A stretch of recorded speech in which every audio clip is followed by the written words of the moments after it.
Saya nak share dengan anda, kalau orang tanya saya adakah pelaburan saham adalah medium pelaburan yang selamat ataupun tidak, jawapan saya yang pertama, pelaburan saham di Bursa Malaysia ni selamat kerana apa? Dia adalah satu medium pelaburan yang sah di sisi undang-undang Malaysia dan patuh syariah. Kita masuk dalam pasaran saham atau kita nak buat pelaburan saham ni, kita tidak ada perasaan ragu dan takut sebab kita tak buat benda yang salah. Jadi kita beli saham ke, kita simpan saham ke, kita ada akaun CDS ke, semua tu tidak melanggar apa-apa undang-undang dekat Malaysia. Pelaburan saham adalah medium pelaburan yang sah, dia bukan scam.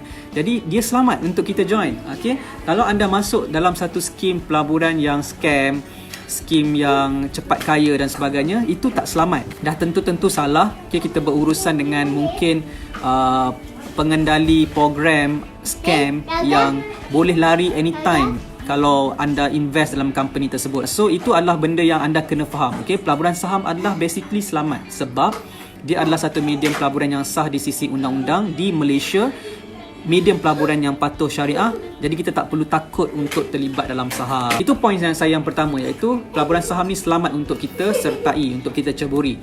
Tapi poin saya yang kedua adalah pelaburan saham di Bursa Malaysia ni tidak selamat. Kenapa tak selamat? Sebab adanya risiko kerugian. Maksudnya kalau kita beli saham, setiap kali kita beli saham, kita terdedah kepada kerugian. Kita boleh kehilangan wang kita 10%, 20%, 30%, 40%, 50%. Duit kita boleh kehilangan dalam pasaran saham. Okay? Dan tanya sahaja sesiapa yang pernah terlibat dalam saham, pasti akan pernah merasai kehilangan wang ataupun kerugian wang dalam pasaran saham. Itu adalah hakikatnya. Okay, hakikatnya, okay, realitinya kita boleh kehilangan wang dalam pasaran saham. Kalau kita nak compare dengan ASB contohnya, ataupun kita melabur dalam KWSP ataupun lembaga tabung haji, dia tidak ada risiko kerugian kat situ sebab kita akan dapat certain percentage keuntungan tersebut dari segi pelaburan ASB dan sebagainya. Cuma mungkin dia kecil, okay? Tetapi dia adalah selamat, okay? Dari segi keuntungan tersebut kita akan dapat something, okay? Tetapi dalam pelaburan saham tiada jaminan anda akan buat profit yang konsisten dalam setiap tahun, setiap bulan ke, tiada siapa yang dapat jamin anda benda tu. Pelaburan saham ni dia adalah satu medium pelaburan yang berisiko dan kita boleh kehilangan wang kita dalam saham. So, tapi persoalannya, adakah ia adalah medium pelaburan yang selamat ataupun tidak? Macam mana kita nak masuk ke pasaran saham dengan keadaan yang lebih selamat? Okey, satu perkara yang anda nak kena tahu adalah memang betul risiko dalam pelaburan saham adalah kita boleh mengalami kerugian, tetapi kita juga berpeluang untuk jana keuntungan. Dia dua perkara yang boleh berlaku, sama ada kita untung ataupun kita rugi. So bila kita lakukan aktiviti trade saham ni banyak kali, dia bukan sekali kita trade, banyak kali kita trade, so, kita mungkin untung, kita mungkin rugi. So apa kata selepas a few trades, contoh 10 kali trade, keuntungan kita tu lebih banyak berbanding kerugian kita, maka kita akan buat duit dari situ. Saya nak anda ada mindset yang betul tentang saham, yang mana kita tak boleh nak elakkan kerugian.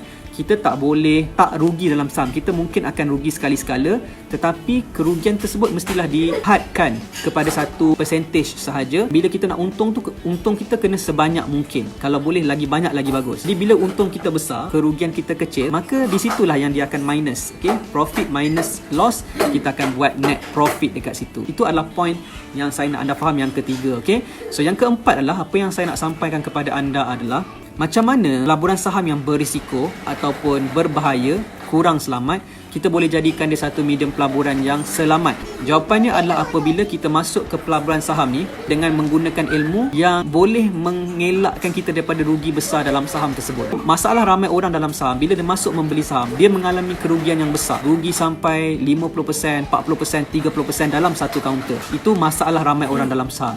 So apa kata kita selesaikan masalah ni? Apa kata kalau kita rugi, memang mungkin rugi, tetapi kerugian tu adalah sangat kecil, iaitu bawah 10% sahaja. Tapi keuntungan kita mungkin 20%, 30%, 50%, maka kita akan buat duit dalam pasaran saham. Dan bila kita buat duit dalam pasaran saham, dia adalah jadi satu medium pelaburan yang selamat.